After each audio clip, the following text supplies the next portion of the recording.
If you live on the East Coast, you know Dunkin Donuts. They're an institution here on the East Coast. The commercial has been going on for decades. You don't know them so much if you live in India, but that might change soon. Annie Gasparro is here with the story on that one. So Dunkin Donuts opening up, we understand they already opened up one small store, right? Now they're talking about a flagship store that will be really sort of the beachhead for a franchise. Right. Why India? Why now? Well, India has seen a lot of recent fast food growth by American companies. It's been a really popular place for American companies to grow because the consuming class is growing and there's just a lot of opportunity there. And they're not going to be, now they're not going to be alone in this, right? Right, exactly. That's very interesting. I mean, it's like they found this brand new, it's almost like a continent, right, India? Yeah. They found this brand new place. But they're not the only ones finding it. One of their big competitors from here is going over as well. Sounds like an Avengers movie almost, right? Yeah. So Starbucks, it's kind of a race right now. Starbucks is trying to get in there, but Starbucks is more of a premium coffee place than Dunkin Donuts. So it'll be interesting to see whether Starbucks goes into India as a premium or if they try to do more of a discount model to compete with Dunkin Donuts, since consumers don't have a ton of discretionary spending. But Yum Brands, which has lots of KFC stores there, and that's been a big U.S. competitor. How many stores are we talking about for Dunkin Donuts? What kind of an investment are we looking at? They're like 80 to 100. So it doesn't sound huge. Right, especially given how big the country India is. Right. Yeah. It's just a start, and Dunkin Donuts actually has had some trouble internationally.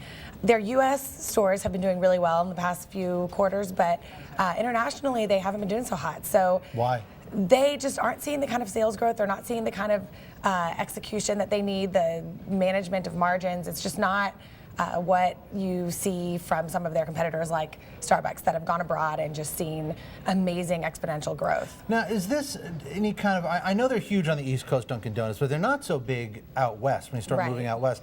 Is this some kind of shift in strategy, or are they still focused on the U.S. market expanding here? They still are a lot more focused on the U.S. than they are internationally. That's why, just 80 to 100 stores. They're kind of experimenting. That's probably why they opened a small store first in India and didn't really talk about it, right? Because they wanted to see how it would do. So they really are more focused on their expansion westward in the U.S. because that's a lot more profitable right now. And they're one of the few U.S. companies that has a lot of white space, so to speak, in the U.S. What does that mean, white? Oh, you mean like they're not there big yet. Empty places on the map? Right, yeah, like, I mean, Texas is a huge state. They have hardly any stores there, so Dallas has been a big focus for them. They signed an agreement with like Troy Aikman and some other Cowboys people to try to do some expansion there. So so they're really trying to focus on the U.S. and then dip their toes in international. Okay.